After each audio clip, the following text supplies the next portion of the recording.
Hello, I'm Janelle Shalla, and in this video I'm discussing baryte. Baryte's not a very popular mineral where crystal healers are concerned, but I'd like to set the record straight. I think it's a really important mineral. I want to convince you and inspire you to use it, so I hope I do that within the course of the video. I'll start off by showing you a lovely piece of clear baryte, a cluster. It has some quartz points in it, don't be misled. The flat platy crystals are the baryte, which is its normal formation, although sometimes you get fatter crystals with it as well. Baryte's primary gift is one of expansion, particularly inner expansion, sort of opening out, feeling like you're spreading anything that you're holding really tight. Tight tension begins to open outwards, spread out. And with that, you release whatever the cause of the tension is.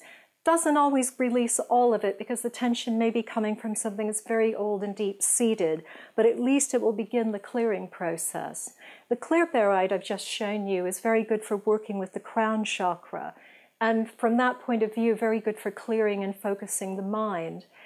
Sounds wonderful, but it is incredibly ungrounding. It is one of the most ungrounding crystals I've ever worked with. So I strongly recommend that you have some grounding crystal nearby to grab hold of when you come back from working with it, say working with it in meditation. So something like a pyrite cube is excellent, but if you want to use another crystal like smoky quartz, red garnet, black tourmaline, any of the above will bring you back, hopefully. Just use your favorite choice. When the crystals form parallel, you get something called coxcomb baryte. It's a very pretty and unusual formation. And with that, we've got little crystals of anadonite, very sparkly, very pretty. And the two together here will help it to be more grounded, so you're not getting quite so thrown by it when you work with it. We're coming to one of my favorites now. I absolutely love this. I think it's stunningly beautiful. This is blue baryte, as you could probably guess from the color. Blue baryte comes mainly from the US. There are some, I believe there has been some discovered in Morocco or possibly Afghanistan, and I can't remember for sure while I'm doing this. I'm not going to go look it up right now, so no emails if I've got it wrong, please. It's profoundly calming. You can probably guess, if you're used to working with the chakras, that this is the one that you would use to work with the throat. The expansion of the throat, I mean, so many of us hold tension there. It also will affect the thyroid. If there are problems with the thyroid, it will help to stabilize and also work with the pituitary. So balance and stabilize. Don't use it in lieu of taking thyroxine if you're somebody who's on that. That's not a good idea. I use this a lot with people, with clients who have a lot of tension and stress in the throat chakra. And it helps in other ways as well. It doesn't just release the tension, but it's very, as I said, profoundly calming and soothing.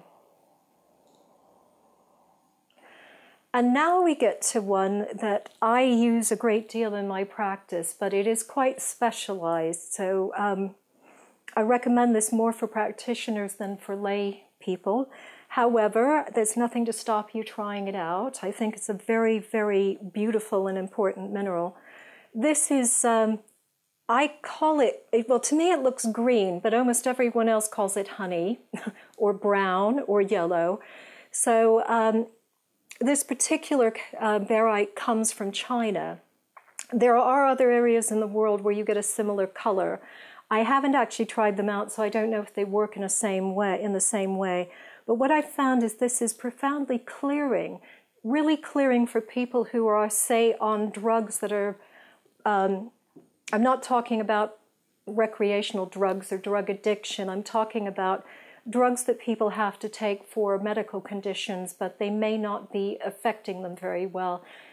Those of you who are in practice out there will know that there are certain drugs like the serotonin uptake, the SSRI type antidepressants.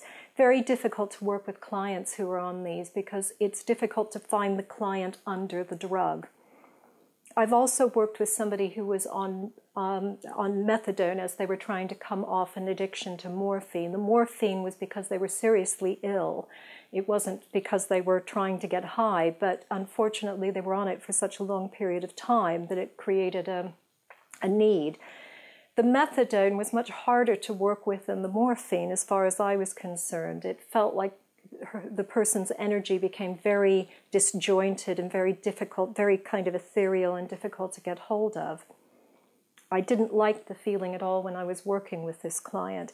However, using this on the client on the upper heart chakra cleared it enough that I was able to get to the client under the drug. So I use it with both those situations, and you may find that there are other situations that are very helpful for you. Also recommend it for people who are trying to come off prescription drugs that have that kind of, not necessarily addiction, but habit forming where they have to get it out of their system before they can be completely clear.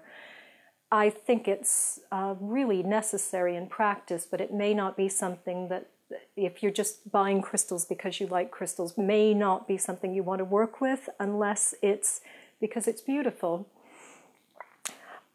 Finally, I mentioned Baryte Rose a little bit earlier, and I'm going to show you two examples, one of which is mine, and I'm not sending it off to be close-up videoed, but I'm going to start off by showing you one that, this is fairly typical. You can see the flat platy crystals. In this particular instance, there's a sand adhering to it, and it is, as I said, very heavy, so you know this is a Baryte rose, not a gypsum desert rose.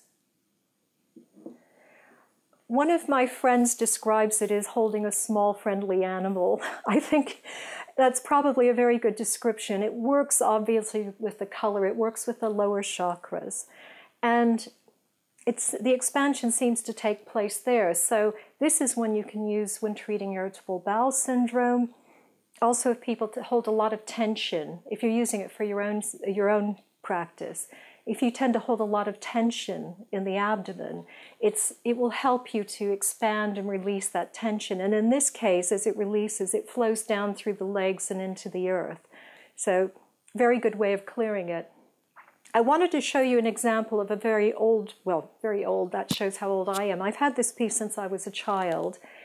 This is a Baryte rose that really looks like a rose, and sometimes you can get pieces like this. They're still available. These come from Mexico, by the way. And then there's another Baryte rose, if I can lift it. This is known as elephant ear for obvious reasons.